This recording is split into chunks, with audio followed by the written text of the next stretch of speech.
My mother called today at exactly 6 a.m. And if you are a Bengali daughter, you know that a call from a mother is just not a call. Okay? It's a sermon, it's a reminder, it's a performance review, it's like a coaxing to eat all into 4 minutes. And her parting words were that please remember to eat. You cannot change the world on an empty stomach. And remember, there is no need to shout to be heard.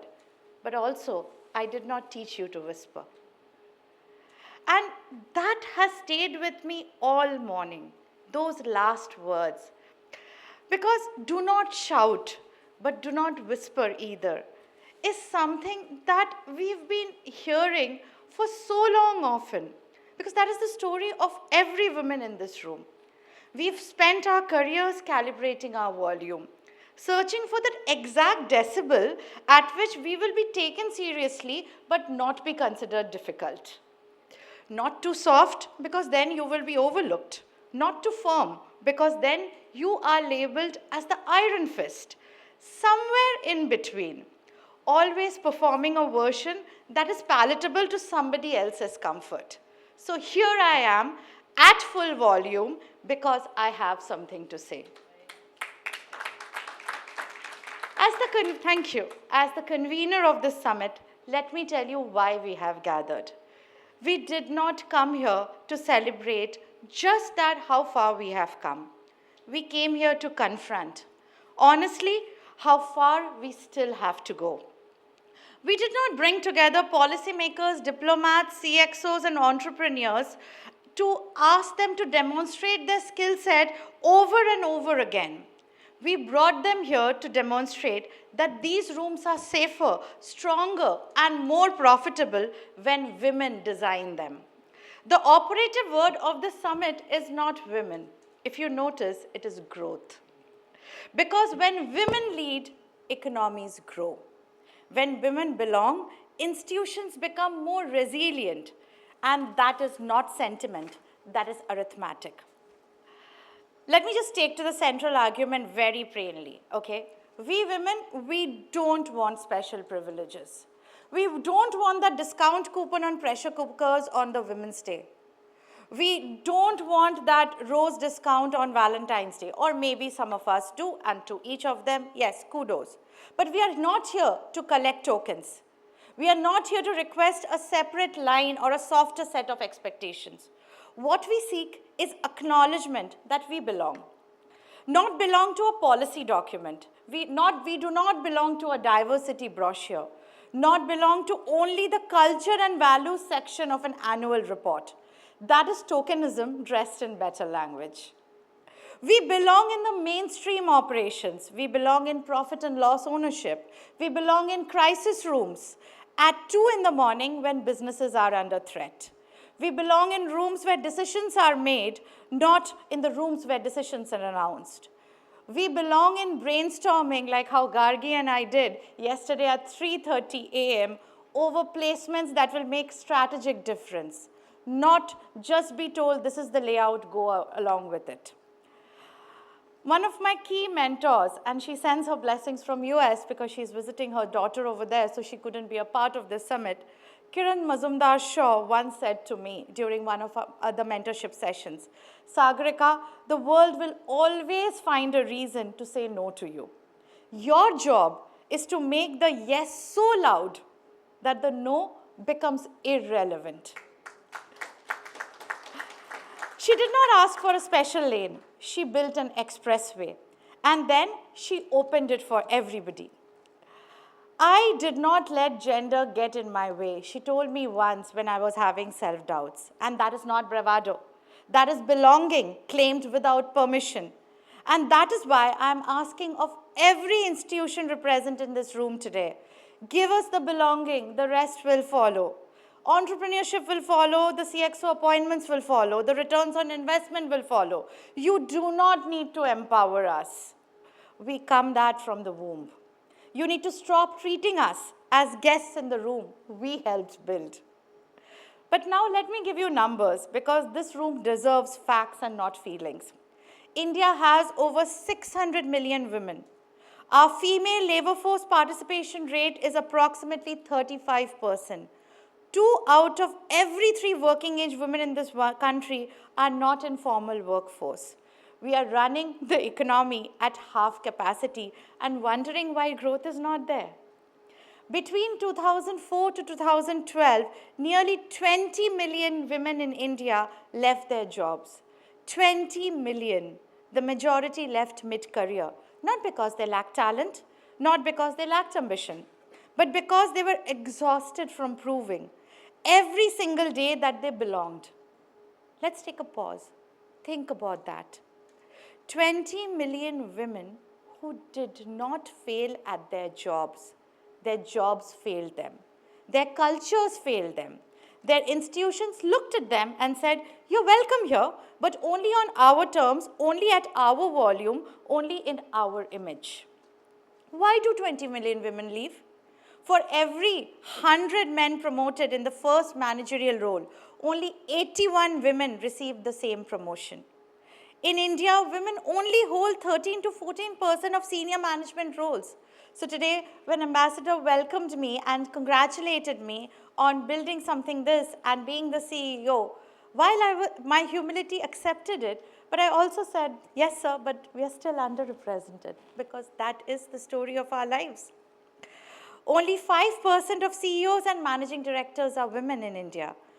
Only 3.2% of Fortune 1000 companies in India are led by women. And no, don't ask me to stop. You have to hear it. Let's face the truth. The pipeline does not break the top. It breaks at the very first step. And it breaks because the belonging is never assumed for women. It is demanded as proof again and again at every rung. A man walks into the room and belongs until proven otherwise. A woman walks into the room and is questioned until proven worthy. Do you have plans to get married? Are you planning to have children? Are you sure you're not pregnant? That is why you're applying for a job which is so new, okay?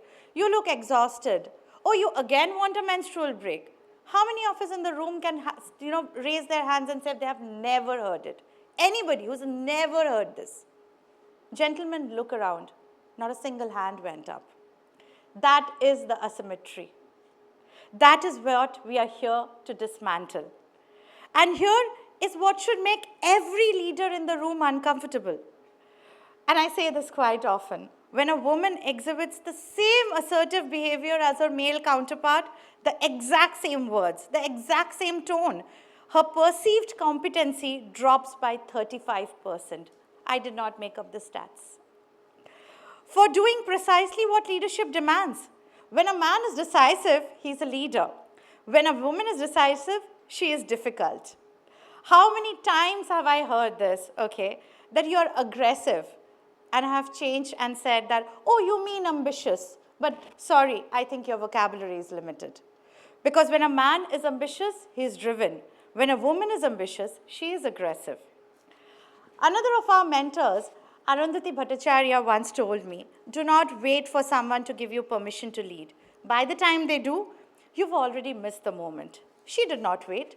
She walked in with quite an absolute certainty as a probationary officer, not with arrogance, with competence so undeniable that the institution had no choice but to make room.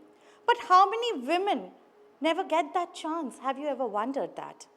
How many are told in 100 small ways that their ambition is too loud, their confidence too sharp, and their presence too much? The definitions got confused somewhere.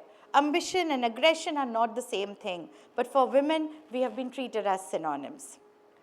Our voices are not too loud to fit into the narrow definition of how a woman should behave. So, we are here to lead a different narrative. Not because the work in the other sphere is too hard, but because if we try to fit into the same culture, they will not let us be what we want to be. As a movie freak, there is a moment in the movie Devil Wears Prada that I think about often. Miranda Peaslee, at the height of her power, oh my God, when I grow old, I want to be her, is asked about the personal cost, the failed marriages, the public scrutiny, the loneliness of command, and she doesn't flinch.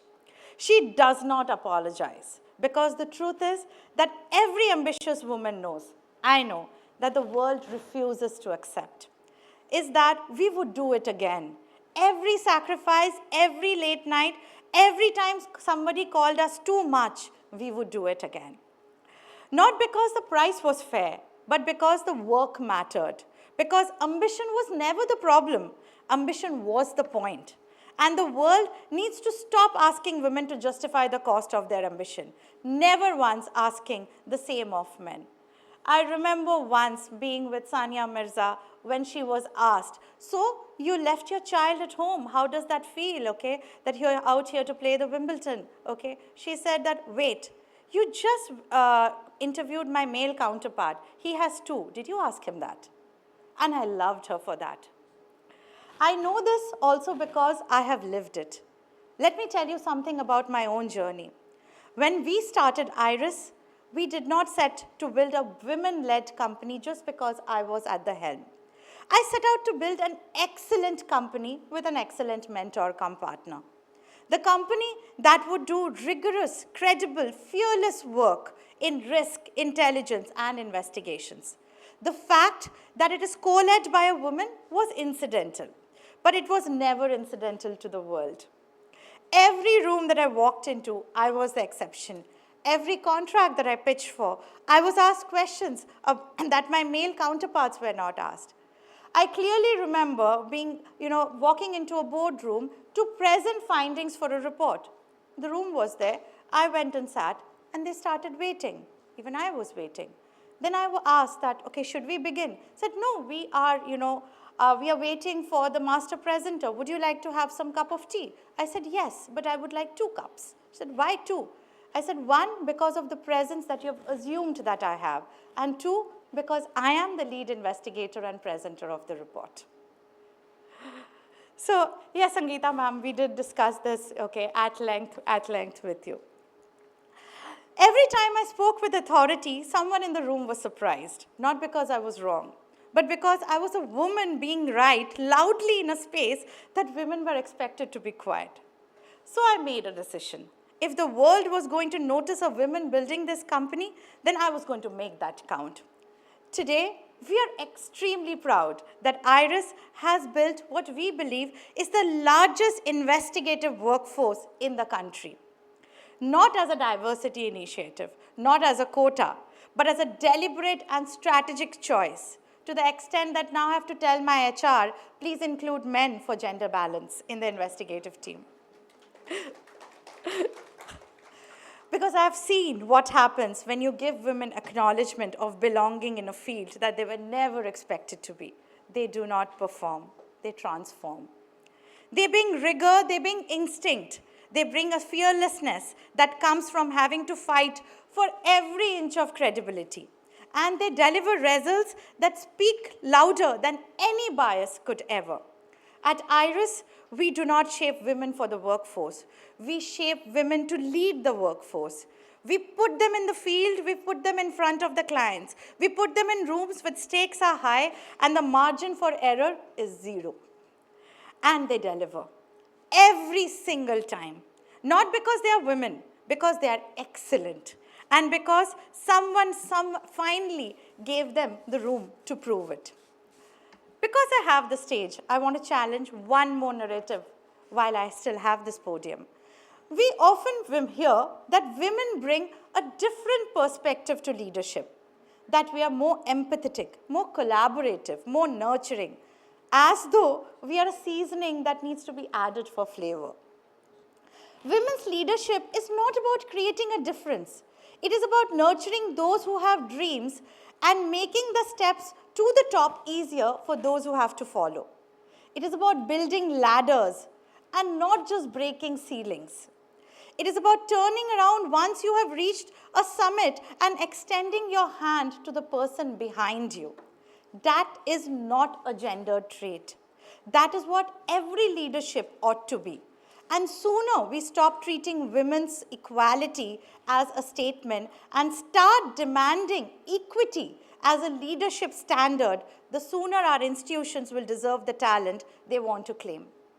I interned under Justice Gopa Sen, and the best internship I could have ever asked for she taught this to me by example. That power is not about volume, it is about conviction. That a woman's voice, when grounded in principle, need not be loud to be heard. She only needs to be right. She navigated corridors that were never expected to, but she never did it asking for accommodation. She did it by being thoroughly prepared, deeply grounded in law and ethics, and that the corridors had no choice but to widen. I have been shaped by women who walked the first so that mine were easy. Kiran walked hers in entrepreneurship, Arundhati walked hers in banking, Justice Sen walked hers in law. Each one of them cut through a jungle so that those of us followed could walk on a path.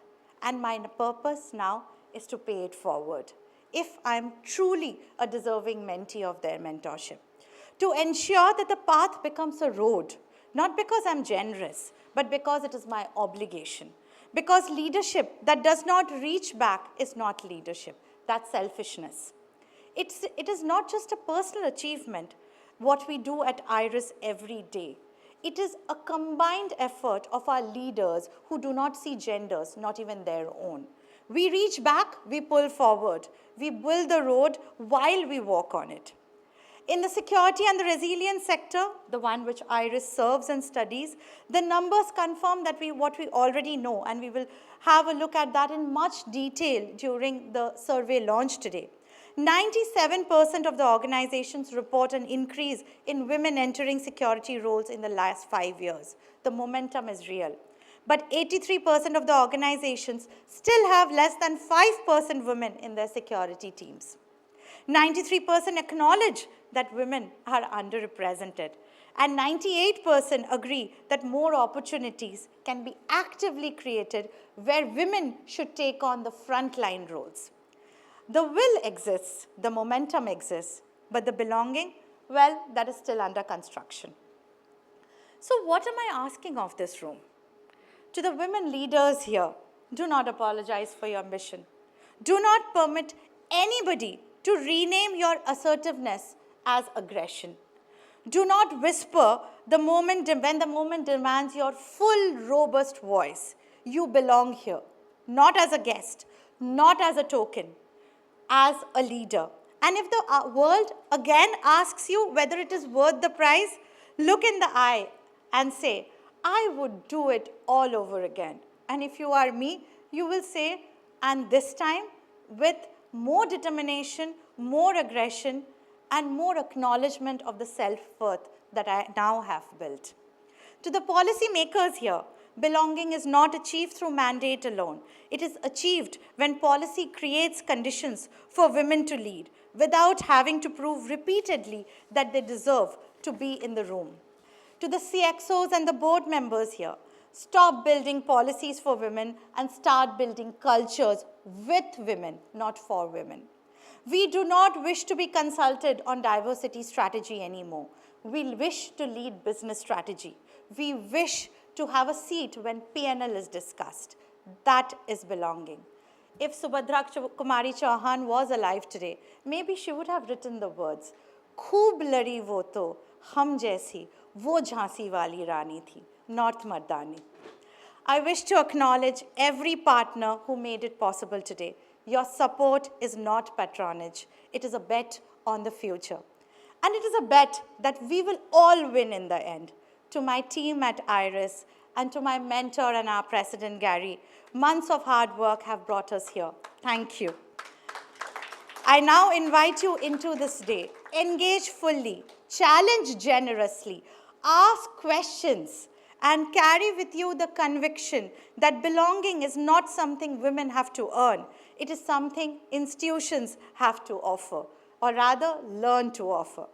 And as for me, when my mother calls me today during the lunch break, which I know she will, she most certainly will.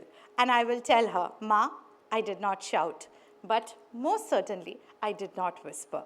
Thank you. Welcome to India Women Leadership and Growth Summit 2026.